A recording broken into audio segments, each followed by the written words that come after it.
దైవ లక్షణాలు కలిగిన ఆయన తన జీవితాన్ని కూడా ముగించినట్లుగా కనబడుతుంది.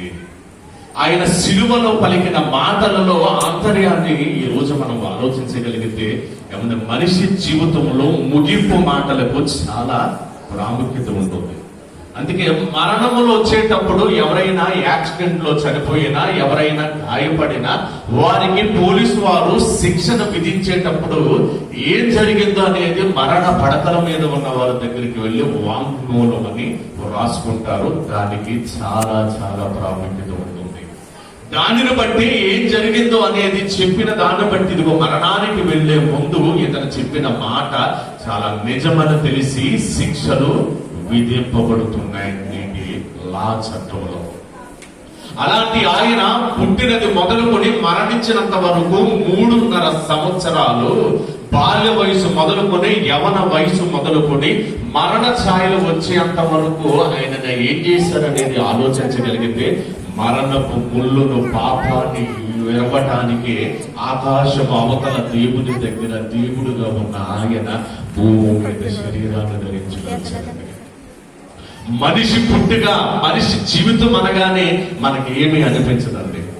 సుమారుగా మొదటి మనిషిని కన్నా అవ్వ జీవితం మనం ఆలోచించగలిగితే గర్భములో కయ్యూరు గారు పడగానే ఈ కడుపు పైకి రావటం ఏంటి, నాకు ఈ యొక్క ఆలోచన ఏంటి, లోపల ఏదో తన్నుతున్నట్టు మొదలవుతుంది, కదులుతున్నట్టు ఉంటుంది, ఇది భారముగా ఉంది, అసలు ఈ కడుపు ఏంటని మొదటి స్త్రీ మొదటి తల్లి గర్భాన్ని ధరించినప్పుడు ఆశ్చర్యపోయింది. తప్పు చేసిన ఆమె మరణపు ముళ్ళును ఎరవకుండా అపవాది చెప్పిన పాపంలో ఉన్న ఈమె తన భర్తను కూడా పాపము చేసేలాగా పండును తినమని ప్రేరేపించిన ఈమె 2-3 రోజులు గడిచిన తర్వాత ఏం జరిగిందనేది ఆలోచించగలిగితే దేవుని శాపములో భార్యాభర్తలు ఇరువురు ఆ వెళ్ళిపోయినది మొదలుకొని తరతరముల నిరీక్షణ ఏంటయ్యా అనేది ఆలోచించగలిగితే ఇదిగో నాతో మాట్లాడాలి, నాతో బ్రతకాలి, ప్రతి చల్లపూట నాతో ఆనందంగా ఉండాలని ఇదిగో ఈ లోకములో ఏదేను అనే వనములో ఒక ప్రత్యేకమైన తోట వేసి అన్ని ఆహార పదార్థాలు అందులో పెట్టి ఒకటి మాత్రం తినకని మీకు చెప్పాను కదా. అన్ని తిన్న మీరు ఒకటిని తిని తప్పు చేశారు. మీ తప్పుకి పాపము మిమ్మల్ని ఏలుతుంది. ప్రారంభపు మనుషులలో తప్పు చేసిన తర్వాత మనుషులకు పాపం వచ్చిందండి. ఈ మరణపు ముళ్ళు పాపాన్ని జయించేది ఎప్పుడై అనేది ఆలోచించగలిగితే పాప శరీర ఆహారముతో బ్రతుకుతున్న మన జీవితంలో ఈ పాపాన్ని ముగించడానికి పరిశుద్ధముగా నిర్దోషంగా బ్రతకాలని ఆ రోజు నుండి ధర్మశాస్త్రములో దేవుడు ప్రతి మాటని దేవుని ఆలోచనలో రాయించి పెట్టాడు. ఆది కాండము నుండి మలాకి గడి వరకు ఈ ధర్మశాస్త్రములో ఉన్న ప్రతి కోడెల రక్తము, మేకల రక్తము పాపాన్ని దిగలేకోకుండా పోయింది. ఆ పాపాన్ని తీయటానికి యాజకుడు ప్రత్యక్షపు గుడారము అతి పరిశుద్ధ స్థలముగా దేవుని మాటలను ప్రజలకు వినిపించి వారి పాపాలను మళ్ళీ తీశారు. అలా జరుగుతున్న కాలంలో రోజులు గడిచిన తర్వాత యేసుక్రీస్తు వారు భూమి మీదకి రావాలి, ఆయన మాత్రమే మరణపు ముళ్ళైన పాపాన్ని జయించగలడన్నప్పుడు అపవాది ఉన్న ఆలోచనే మరణమా నీ విజయం ఎక్కడ, మరణమా నీ ముళ్ళెక్కడని దేవుడు చెబితే ఇదిగో ఈ మరణించే లోపు మనుషులను అగత్పాతాళానికి తీసుకువెళ్ళబోతాడు.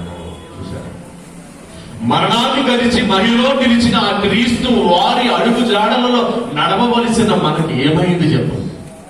మన జీవితానికి ఏమైంది, మన ఆలోచనకి ఏమైంది, మన తలంపులకి ఏమైంది, మన ఉద్దేశాలకి ఏమైందయ్యా అనేది ఆలోచించగలిగితే ఇదిగో మరణాన్ని గెలిచాడు. మరణించి లేచిన తర్వాత మీరు మృతులలో ఎందుకు వెతుకుతున్నారని లేఖనాలలో రుజువులుగా మనకి కనబడింది కదా. యోహాను సువార్త 20:15 ఒక స్త్రీ అయ్యా అని తోటమాలి అనుకుని ఇదిగో మహనీయుడు మరణించి తిరిగి లేచాడా, ఎక్కడ ఉన్నాడు, ఆయనను మాకు చూపించు, ఆయనను చూపిస్తే ఇదిగో నేను ఎత్తుకుని వెళ్ళిపోతాను అని ఆ మరియమ్మ పలికిన మాటకి ఏమైనా అర్థం ఉందంటారా? ఒక మనిషిని మరో మనిషి ఎత్తుకుని వెళ్ళాలంటే ఎంతో భయంకరమైన బరువుతో కూడిన ఈ శరీరం మృతమైన తర్వాత నలుగురు మోసుకెళ్తారు కదా.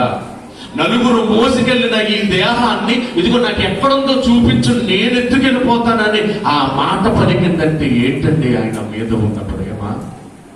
మరణాన్ని గెలుస్తాను, మరలా లేస్తానని చెప్పినప్పుడు ఆయన ఎవరో తెలియకుండా ఒక స్వరము వినగానే బోధకుడా అని పిలిచి నువ్వు చెప్పినట్లుగా లేచావు కదా అని నమ్మిన స్త్రీ ప్రియులారా.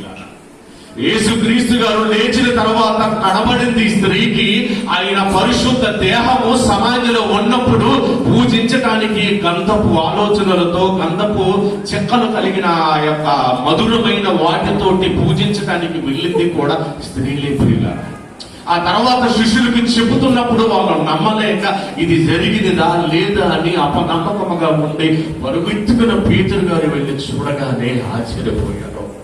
ఎవరి సమకాలికులుగా తిరిగినప్పుడు, సమకాలికులుగా బ్రతుకుతున్నప్పుడు రేపు ఏం జరుగుతుందో అనేది ప్రతిదీ చెప్పిన ఆయన, ఇదిగో నేను యెరూషలేములోకి వెళుతున్నాను, నన్ను హింసిస్తాను, నేను మరణిస్తాను, కానీ ఆ మరణము నన్ను బంధించలేదు, మరణించి తిరిగి నేను లేస్తాను అని చెప్పినప్పుడు ఆ శిష్యుడికి అర్థం కాలేదు, ఆ సమాజంలో ఎవరికీ అర్థం కాలేదండి.